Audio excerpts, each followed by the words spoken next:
One of the great advantages of being a traditional artist that is working with pen and paper and whatnot as opposed to more digital means is it's a lot easier to carry around your stuff both to make and to exhibit. In this I can just tuck in my pocket, take it pretty much anywhere I want to go, don't need to worry about battery life or anything. And then for exhibition this thing's a little bit harder to carry around, but it does make it easier to show off some of my stuff. Now when I made this one, a lot of these that I showed required digital filters because I was doing something with photo negative, so I would have basically anything but just white backgrounds. Then, after I finished this book, I started working with my watercolor books again and started doing things that would make silhouettes. Just these plain ink sketches. And that's when I started comping in backgrounds. I would replace the white in post with something else, usually some kind of gradient. And then I realized, well, that's not quite enough. I want to do something a little different with these. So, enter the Elements Journal. And that is what that says. If you want to pause the video so you can try and translate it. I'm just kidding. But that is what that says. Feel free to try. Anyway, I took the silhouette concept a little bit farther forward, and to start, you'll notice many pages are missing. That's because I cut them out to produce other projects, namely these tiles, as well as these little guys, which I need to make the map these all go to. Another project on the back burner.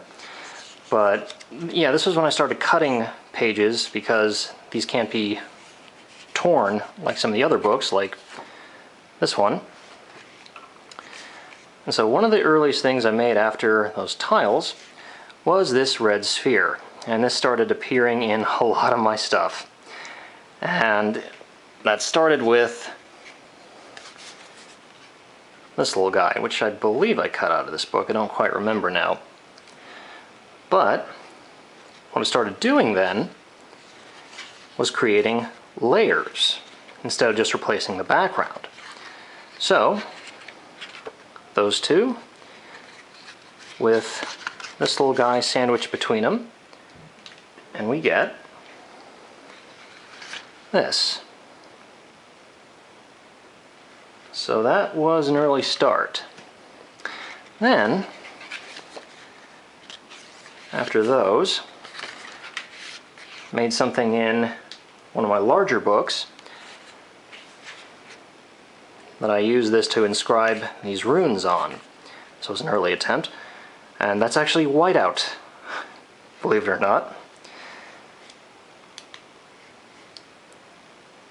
And so here I comped in a background that I watercolored, but this slab was made in the larger watercolor book. So after that, started messing with elements themselves, or rather being able to just shoot individual pieces and then composite them in. So this one's one of my favorites, this little tentacled monstrosity. And then on a bit of scrap paper from making those tiles and everything, I made his little eyes. And then, just like before, comped them in post. Now, this didn't quite work out as well as I wanted because these don't make very regular shapes, which kind of helps, but if I remade this, which I might, I would actually have the eyes as a brush, a completely digital brush. And then, similarly, carrying on with the theme of the red egg breaking out of the ground, there's this little guy. And I added these runes. And the final result is that. And again, I would probably do these as a brush, but I have a trackball instead of a mouse, and I don't have a tablet, so making straight lines is kind of tricky. But if there's a better way to play Centipede, I don't want to know it. And then, carrying on from this is actually the cover to a novella I wrote. I started just making individual elements, and then the idea was I would use the lasso tool or the magic wand tool and just make cutouts, digital cutouts of these, and then arrange them any way I wanted. And so these are as different layers with layers of transparency between them for the color. But you can see I flipped the chain, shrank the crown a bit, moved these around, used some from the previous page. Basically did the collage work in post. And then I got sick of using the red sphere. I think most people got sick of me using it because it appeared in a lot of stuff, and will probably continue to, but decided to try something a little bit simpler and something a little more abstract.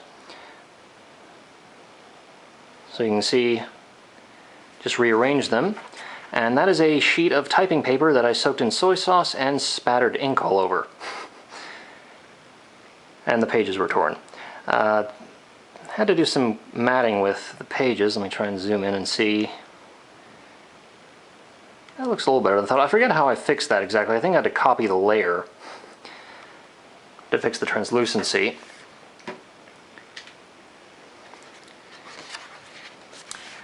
And then this one was for a comic.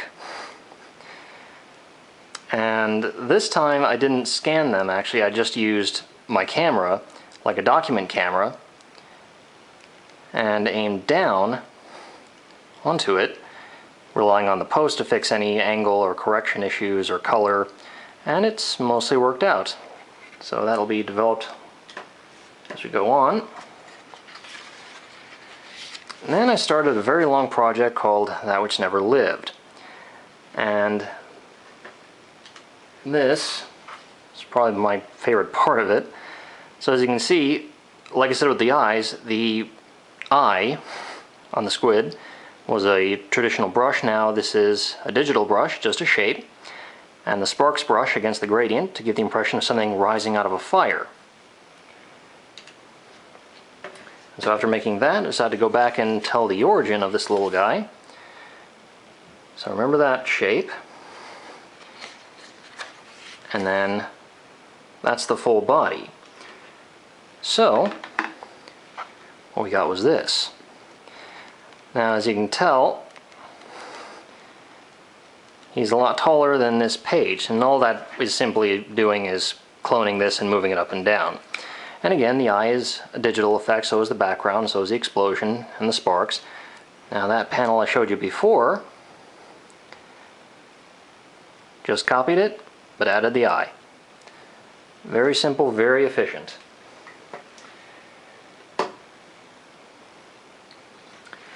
And as time kept going on, started expanding on the comic, and that meant showing where this thing resided over before it was attacked. And this is not a city inside a sphere or anything.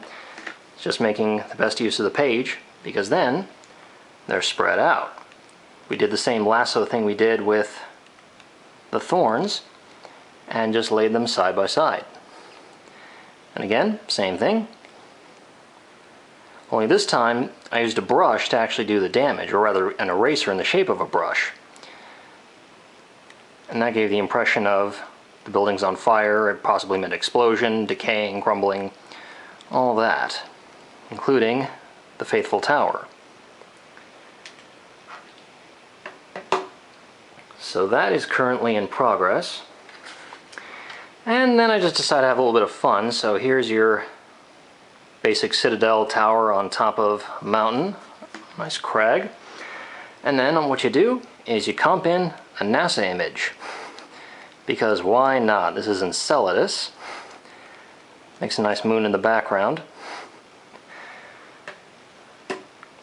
And then you've got our arcane altar. This was a little tough to convey. I don't think it quite comes through that this is supposed to be winding away. Kind of like in vampire movies where the castle is on the edge of a cliff and you have to take this windy road up to it, but it's kind of hard to do in silhouette. So then what we did for this one, before we add a photo of Enceladus, now we've got a solar eclipse. That's taken from a satellite. And had to add the gradient to make the horizon stand out. Yep.